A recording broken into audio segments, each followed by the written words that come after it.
Tulsi, great to see you. To add to that inconsistency, we now have Kamala today condemning Russia. How do we make sense of the vice president?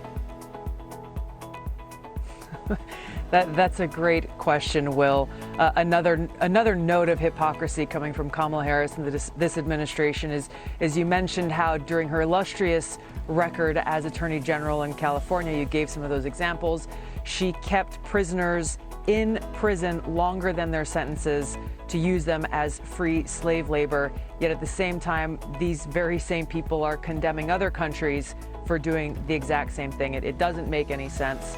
The thing that struck me when I saw Kamala Harris's tweet and her statement expressing this outrage about Brittney Griner, first of all, let me say, I don't think anybody anywhere in the world should be imprisoned for marijuana possession, period, full stop.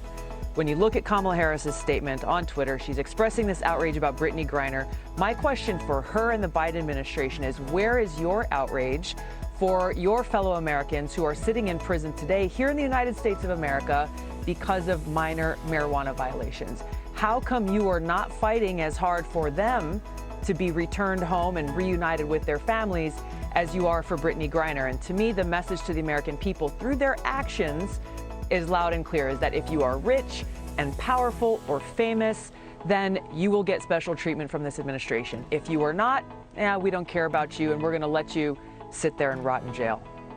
Tulsi, do you think that's what it is? It's simply sheer, unadulterated elitism? Or is it a reflection of Kamala Harris's emptiness, that she is simply willing to play to wherever the current climate, stream, river is flowing? When it was flowing in California to prosecute marijuana, she was happy to ride that stream. And when it's unpopular, she's happy to go on a morning show and pretend that she listened to Tupac Shakur years before he ever came out and laugh along to the idea that she smoked marijuana. It seems she's an empty vessel. Yeah, Will, I think it's both. And as you pointed out, the evidence really is in her record, not only on this issue, but I know there are a lot of examples on other issues where, unfortunately, like too many politicians, it seems like she puts her finger to the wind and decides what things she's supposed to be angry about on any given day. And then if it becomes politically inconvenient or damaging, then she'll switch the other way. We saw this, I know healthcare was one issue during the presidential campaign.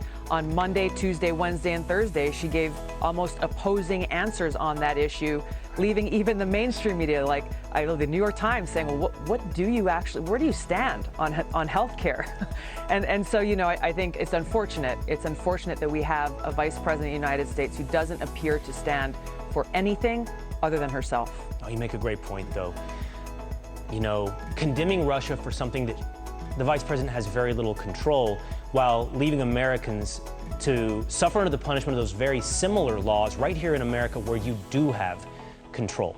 Now, Senator Harris says she's proud of her record as a prosecutor and that she'll be a prosecutor president, but I'm deeply concerned about this record.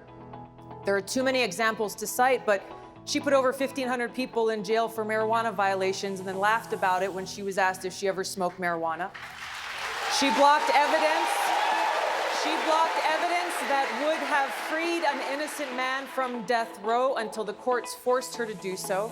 She kept people in prison beyond their sentences to use them as cheap labor for the state of California. And she fought to keep cash bail system in place that impacts poor people in the worst kind of way. Thank you.